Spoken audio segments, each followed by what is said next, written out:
Everyone, previous class में हमने security analysis में इन्वेस्टमेंट के बारे में पढ़ा था और उसके नेचर हम लोगों ने देखे थे। अभी आज की क्लास में हम लोग देखेंगे कि इन्वेस्टमेंट के ऑब्जेक्टिव्स क्या होते हैं। ऑलराइट, तो देखिए इसमें क्या दे रखा है, हम पीपीटी में देख सकते हैं। ऑब्जेक्टिव्स ऑफ इन्वेस्टमेंट दिया है। फर्स्ट पॉइंट है हमारा safety of capital. Safety of capital का क्या मतलब हो गया, देखिए, while there is no such thing as an absolute safe and secure investment or one that is completely risk-free, if your primary objective is safety, you will look for investment that have a minimum risk level, but then the safest investment tend to have the lowest rates of return and may not even keep up with inflation. Safe investment include government issued securities, money market instrument and securities guaranteed bye banks. तो देखिए इसमें क्या है, objective क्या है हमारे investment का। तो देखिए पहला ऑब्जेक्टिव है सेफ्टी ऑफ कैपिटल।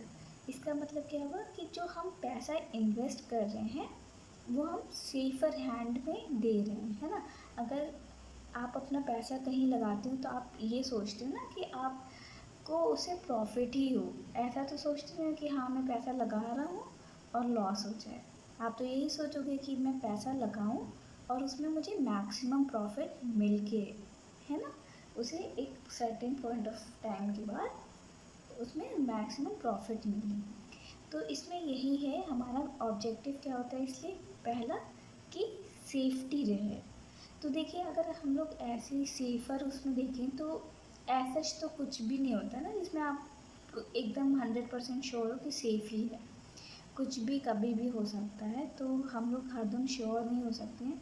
और देखिए हम लोग ने ये भी पढ़ रखा है कि जितनी ज़्यादा रिस्क होती है उतनी ज़्यादा रिटर्न होती है।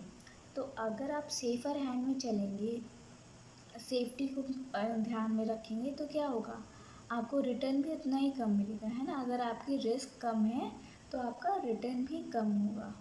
तो ये आपको डिसाइड करना होगा कि आपको सेफ्टी ज़्यादा चाहिए या फिर रिटर्न ज़्यादा चाहिए। In case you want more return you will have to take more risk. Alright, जब आप ज़्यादा रिस्क लेंगे तभी आपको ज़्यादा रिटर्न मिलेगा।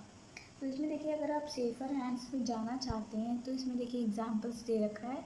तो आप लोग क्या कर सकते हैं, गवर्नमेंट सिक्योरिटीज़ में इन्वेस्ट कर सकते हैं, मनी मार्केट इंस्ट्रूमेंट में कर सकते हैं। ये सब क्या होता है, ये सब ज़्यादा सिक्योर ऑप्शन होते हैं instead of other options like shares वगैरह। शेयर्स वगैरह में क्या है, आपका रिस्क ज़्यादा होता है और रिटर्न भी ज़्यादा होता है। बट जो अदर ऑप्शंस है आपके like government securities, market instrument, ये सब क्या है, ये सेफर ऑप्शन है having lesser risk. Okay, now moving on to next point. Second point is income. If your primary objective is income, you will have to sacrifice a degree of safety in order to increase your returns.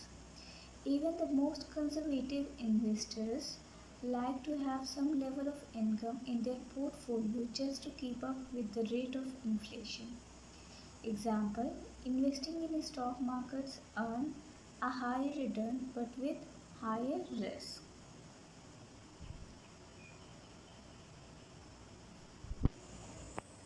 तो इसमें देखिए क्या है कि अगर आपका primary objective income है, अगर आप इन्वेस्टमेंट से क्या ज़्यादा इनकम कमाना चाह रहे हो, ज़्यादा चाह रहे हो कि ज़्यादा रिटर्न मिले, तो उस केस में क्या होगा, आपको ऑब्वियसली ज़्यादा रिस्क उठानी पड़ेगी। और ज़्यादा रिस्क किस में होती है, मेनली देखिए जो आपके स्टॉक मार्केट्स होते हैं उन सब में क्या होता है, रिस्क भी ज़्यादा होती है और रिटर्न भी ज़्यादा होता है। तो अगर if your primary objective of investment is income, तब आप क्या करोगे, आप ऐसे ऑप्शंस के पास जाओगे जिसमें आपको रिटर्न ज़्यादा मिल रहा हो। That is the options which have higher risk, for example investing in stock markets. ठीक है, तो ये आपका डिपेंड करता है कि आपके ऑब्जेक्टिव क्या हैं। ठीक, अगर आपको सेफ्टी चाहिए तो आप गवर्नमेंट बॉन्ड्स के पास जाओगे, अगर आपको हायर इनकम चाहिए, हायर रिटर्न चाहिए, तो आप ऐसे इसमें ऑप्शंस में जाओगे जिसमें रिस्क ज़्यादा है, लाइक स्टॉक मार्केट।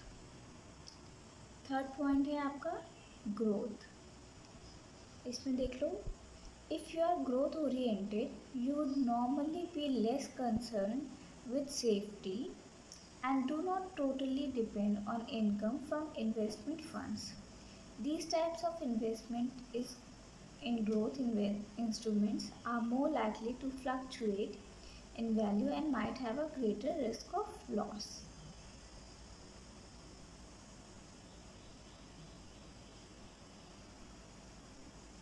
तो इसमें देखिए बताया है कि अगर आपका मेन ऑब्जेक्टिव ग्रोथ का है ना, अगर कंपनी चाहती है, जैसे अगर मान लीजिए मैं एक एग्जांपल लेती हूँ, एक XYZ कंपनी है, उसका मेन ऑब्जेक्टिव क्या है, ग्रो करना, फ्यूचर में ग्रो करना, अपने बिजनेस को डाइवर्सिफाई करना, अलग अलग प्रोडक्ट्स या अलग अलग एरिया में अपने कंपनी को डाइवर्सिफाई करना। तो क्या होगा, वो अपने सेफ्टी, अपने इनकम के लिए कम रहेगी ना, उसका मेन ऑब्जेक्टिव ये नहीं होगा कि वो लेस इन्वेस्ट करे, अपना पैसा बचा करके रखे, उसे ज़्यादा इधर उधर ना करे।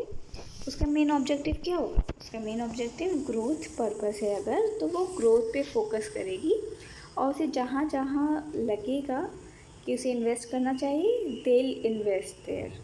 ओके, नन लेस ऑफ कि उसमें सेफ्टी है कि नहीं है, इनकम है कि नहीं है, ये सारे फैक्टर्स वो इग्नोर कर देगी। उसका बस मेन ऑब्जेक्टिव क्या रहेगा, ग्रोथ करना है ना, अपनी कंपनी का ग्रोथ करना, अपनी कंपनी को डाइवर्सिफाई करना।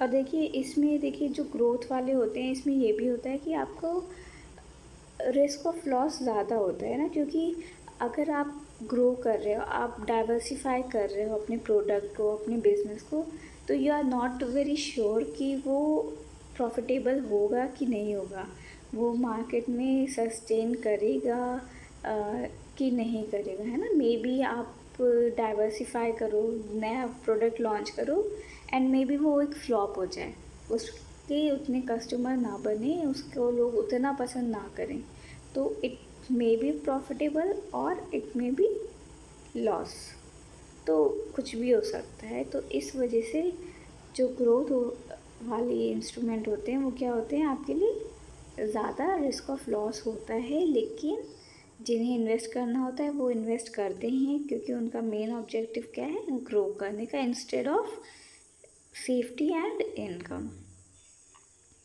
फिर नेक्स्ट है आपका, नेक्स्ट ऑब्जेक्टिव क्या हो सकता है, टैक्स सेविंग्स। इसमें देख लीजिए, income generated by common share holders is considered capital gains and is taxed differently.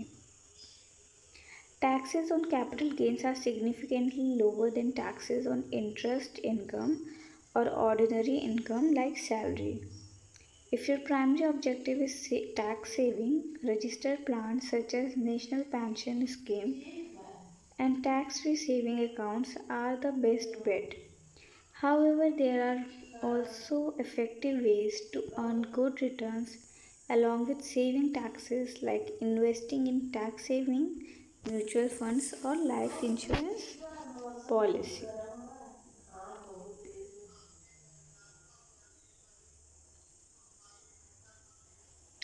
तो देखिए कई लोग होते हैं, वो लोग क्या करते हैं, वो लोग इन्वेस्ट इसलिए करते हैं क्योंकि उनका मेन ऑब्जेक्टिव क्या होता है, टैक्स सेविंग, है ना।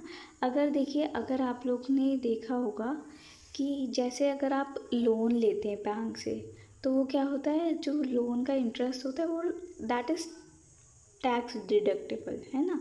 तो इस वजह से भी कई लोग होते हैं जिनके पास सेविंग ज़्यादा होती है, वो क्या करते हैं, वो इन्वेस्ट कर देते हैं, वो होम लोन ले लेंगे ताकि उन्हें का क्या हो सके, जो टैक्स वो पे ऑफ कर रहे हैं वो सेव हो सके, है ना, क्योंकि उसका जो इंटरेस्ट होता है दैट इज़ टैक्स डिडक्टेबल।